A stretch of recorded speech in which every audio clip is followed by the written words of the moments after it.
Hey folks, and welcome to this video. In this video we are going to have a look at how we identify accepted price areas for a given commodity. So you have this, we have the pound, American dollar. I mean, how do we know where people are going to be looking to buy, and how do we know where people are going to be looking to sell? And I talk about this concept of supply and demand an awful lot. A lot, and so I'm going to try and explain it in a way that's a little bit different than I normally do, just to help kind of vary my explanation a little bit. So if you look at this, you can see that price has gone up and then it's gone down. Okay, that's very obvious here. We have some swings, we have high, low, high, low, high, and then we did this, we came down. Just as very big swings here. This is essentially what we're looking at. But you notice that like something happened here. Something happened here because we turned around, something happened here because we turned. Here we had a reversal, another one here, another one there. I mean, what's going on here? And why are these price points important? Well, they're important for various reasons.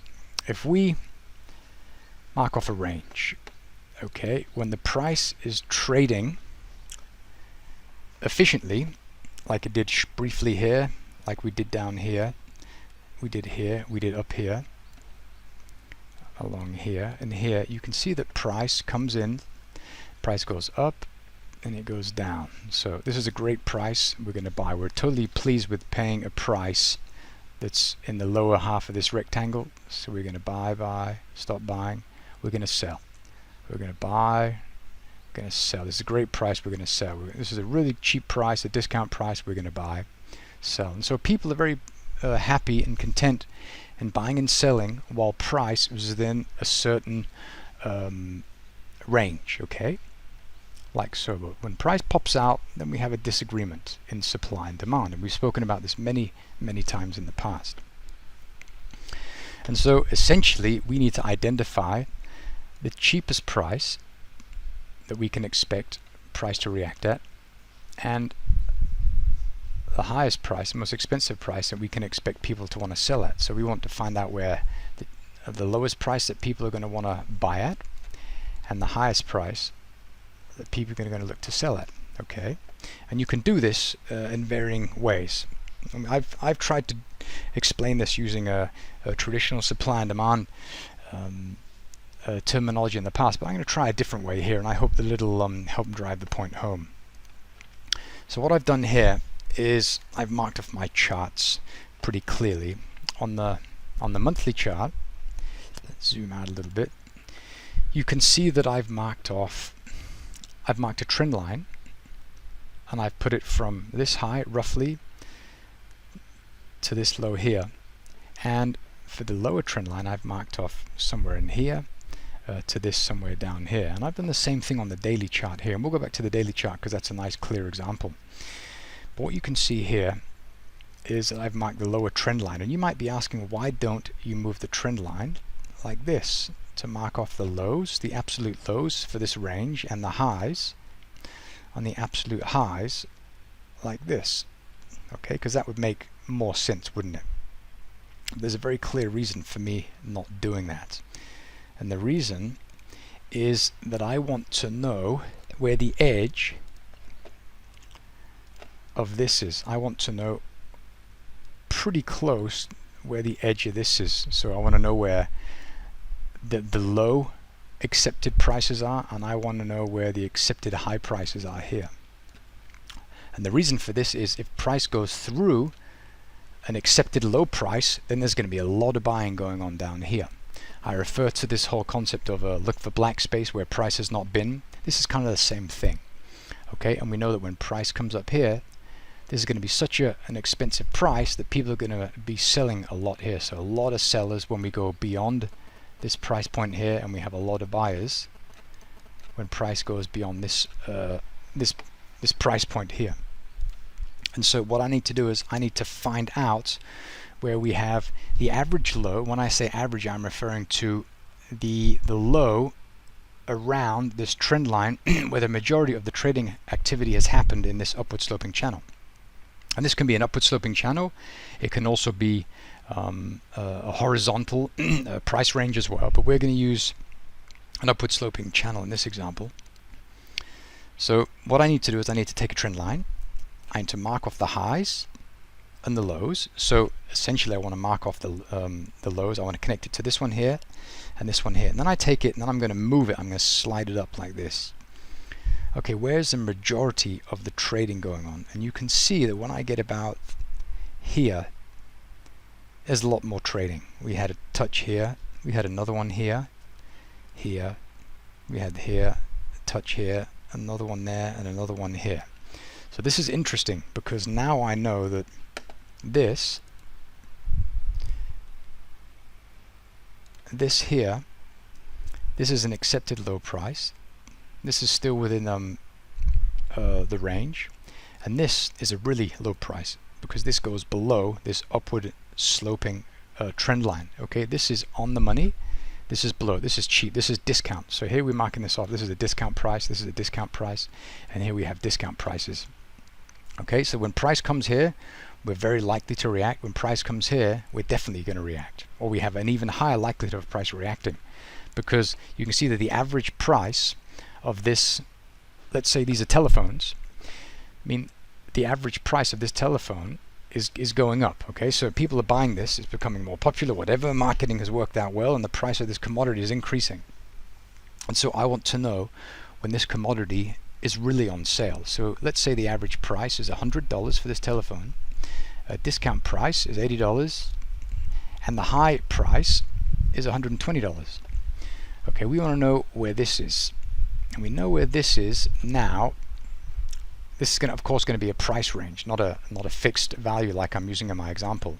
So let's assume that this rectangle goes between the low, this line here, and the upper edge of this triangle or rectangle goes to the upper line here. So we know that if price is within the range around the $100 mark, that people are happy buying and selling this telephone. But when price moves down here, then there's going to be an increase in buying activity because it's at a discount. Okay, and when price moves up here, people are going to be interested in selling because it's really expensive. Okay, so this is what we need to pay attention to. And so by marking these off like this, we're essentially boxing in the accepted price for this commodity. And we're going to do the same for the upper edge here. So we're going to go like this, and we're going to slide it up. We're going to go mark it off the highs, which is here. We're going to slide down. Where did the majority of the trading activity happen? You can see it happened around here.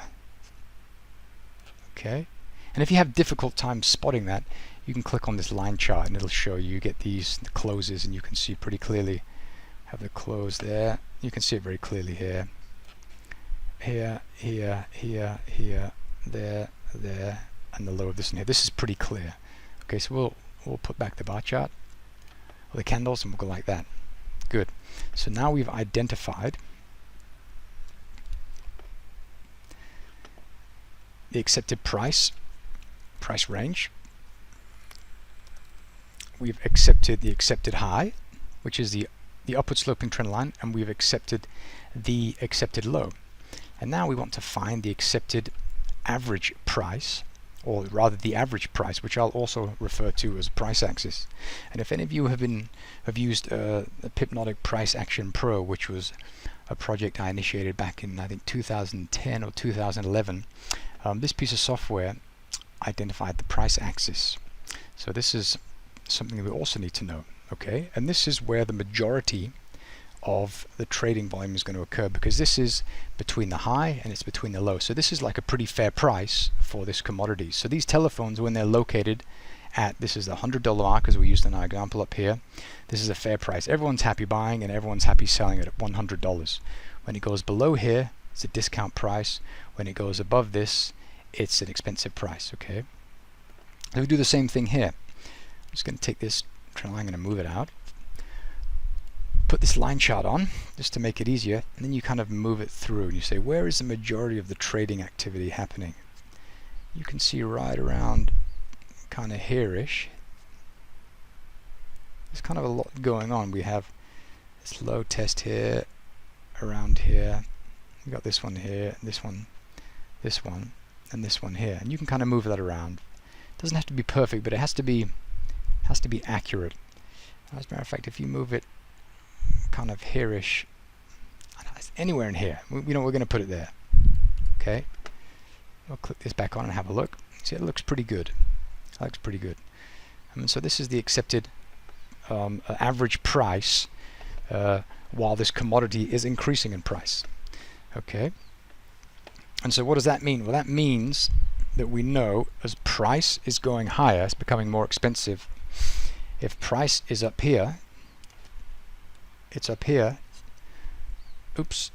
If it's in this upper edge, upper half, we are not going to be buying.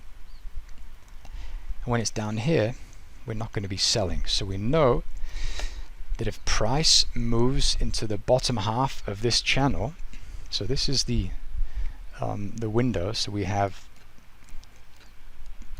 the high, we have the low, and here we have the average price. When price is below average, we're looking to buy. When price is above average, we're looking to sell. And when price goes beyond the low or beyond the high, then we have extraordinary conditions. Okay, then we have what we'll refer to as a high price and the low price. Up here it's high and down here it's low. Okay. And here they are. Here we have the high price and we have the low price. And accepted high, bottom line, accepted low. Sorry, accepted high is the upper line, accepted low is the bottom line, and the price axis is the price that we have in the middle. Okay, and as long as it's between these two, then everything is hunky-dory. Okay, so let's have a look. And this is an upward sloping channel, and the same applies for downward sloping channels. Let's have a look in sideways price movement here. So you notice that the prices moved down. We left this upward sloping channel, and now we are moving down, and now we're kind of moving sideways a little bit. What about situations like this? Well, we need to do the same thing. We go to the daily chart, we use this as an example, and we mark off the high, the accepted high, the accepted no, and the average or the price axis between the two. And if you look at this, you can see that we'll take a trend line like we did before. You move it up from below. You say here, and this is kind of an extreme price, but if you keep moving up and we get around here, you can see that we had a test there, another one there, another one here, price went down. We had another push lower, and then price left. Price tested the edge here, and then it went up. So this is maybe a pretty good area to consider here for the low. Do the same for the high. Bring price down from the top. Was the majority of the trading occurring at the upper end of this range? You can see we're probably around here. And again, if you have troubles, you can put on this, and it just enables you to see where we had the major closes. And you can see that, I mean, this is a pretty good area here. This is a good area here. Matter of fact, I like this area here pretty much, so we can go like that. And then you have the price axis, which is the middle. And you can see here that price was, if we move it from below, and you want to find the price between the two where the majority of the volume occurred. And so maybe a little bit difficult to see here on the daily chart. So when that happens, go to the time frame smaller and zoom out, and then do the same thing. And so here you can see with a high degree of clarity that we have test here, one there, one there, one there, one here, a bunch here, and another one here. This is a pretty good one here, so we're going to leave that like that. Go back to the daily chart, and we have the same thing occurring here. So what does that mean? Well, that means that we have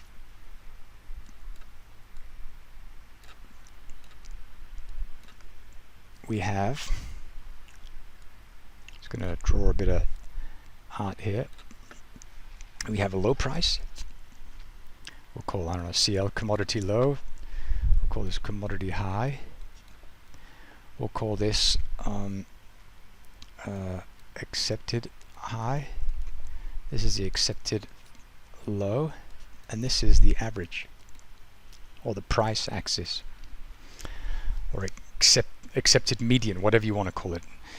And so you know that when price is down here, it's discount.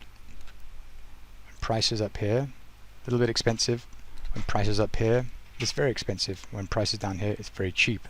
What does that mean? That means that when price moves below this accepted price range, it's going to attract buyers. So we're going to see some buying occur as price moves lower here, okay? We're going to see a lot of buying, and this is why you often see when price moves below these trend lines, it snaps back very quickly, like here as well, okay? And here we had price went down and it snapped back, okay? When price went kind of through it here, it snapped back, it went through it, snapped back, went through it, and it snapped back. We saw the same thing from above as well.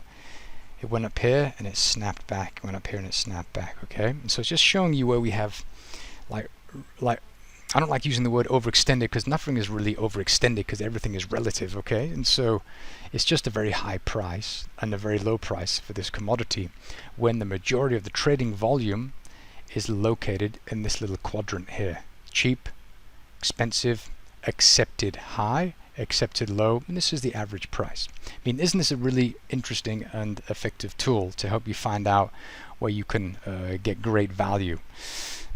I think it really is an amazing tool. And the cool thing about this is you can do it on any time frame.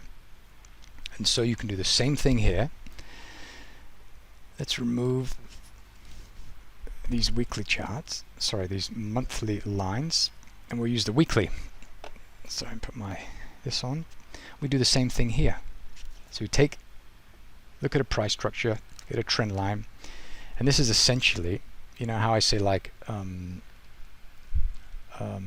find the black space, or where has price not been? We're essentially doing the same thing, okay? But we're moving this line a little bit lower to a price level where prices will very likely go to, but we'll have trouble moving beyond those levels. So we'll do the same thing. We move it lower like so, and you can see that right around here that we had something going on. We might even be able to go a little bit lower. Let's have a look. Let's maybe do this so we can see. I mean, this looks pretty okay here, doesn't it? I mean, we had tests there and here. Price went up, we went through, and then we left. And after price managed to form this high above this this accepted, like the accepted high, then it moved in. Let's do the same thing for below. We'll go like this. Where's the majority of the trading volume? I'd say it's around here. I like this one here. Oops. Come on. Good lord, how many of these are there? Okay. So we'll put it right around here. Okay, because price came down, we snapped back, tested, we went up, we went below, we jumped back, and now we left. Okay. Good. Let me remove these. Good. So now we want to find, and again, if there's no clarity, go to the small time frame. We can do that.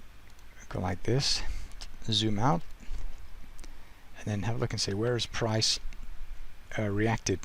I don't have a lot of data info. Okay, there it is. There's my data.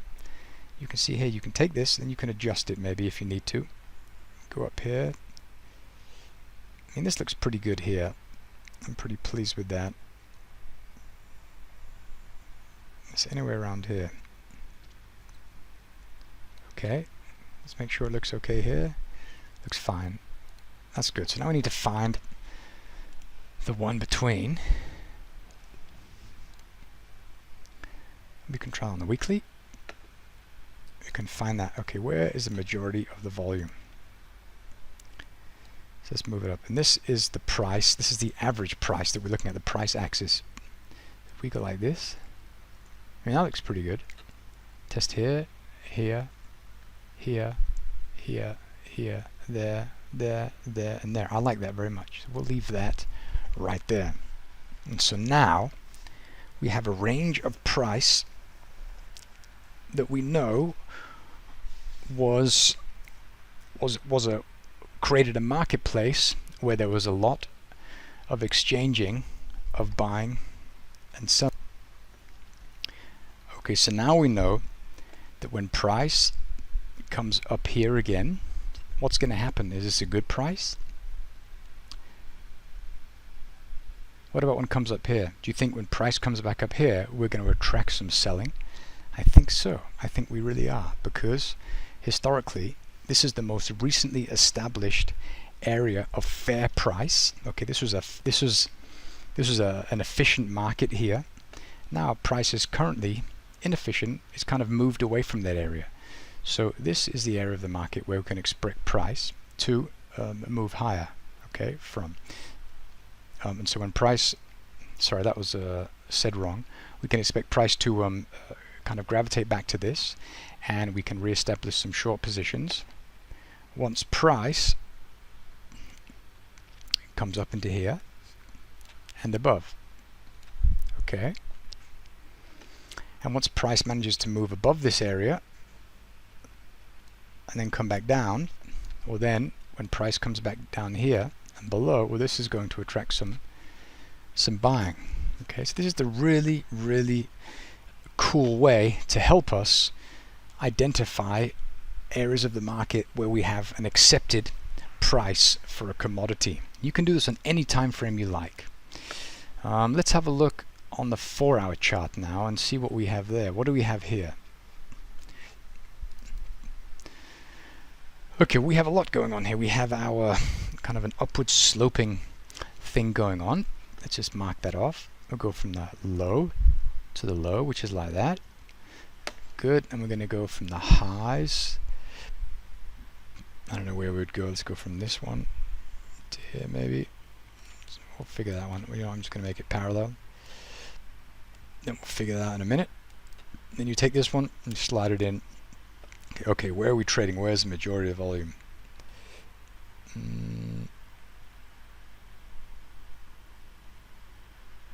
Maybe here-ish. This looks okay. This looks pretty good. And the reason I'm saying this is because when price went below that, it snapped back. Here it snapped back like that, okay? And so you can see very clear, this is also good. We just have to change the angle.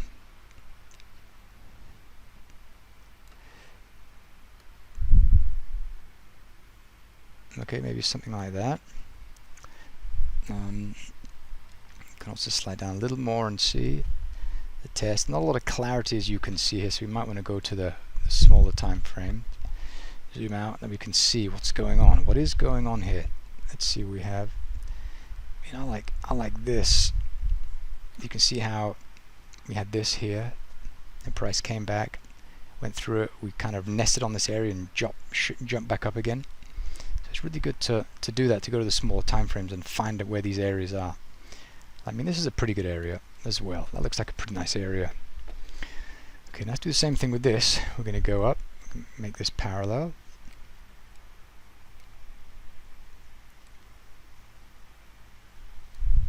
Let's slide it up here. We're going to try and do the same thing. So where do we have an accepted high? So let's scroll back here. So we have something. We have this. Looks interesting. That's nice. This is an accepted high. The price went from here. We tested it. We jumped up. We came back. Not forcefully, but we came back relatively quickly. So we could go a little bit deeper. Something like that. Okay, let's do that. Go back to the 4-hour and zoom in, and then this is what we have. Okay, so we have price that is currently between the two, and so now we have to find our average price.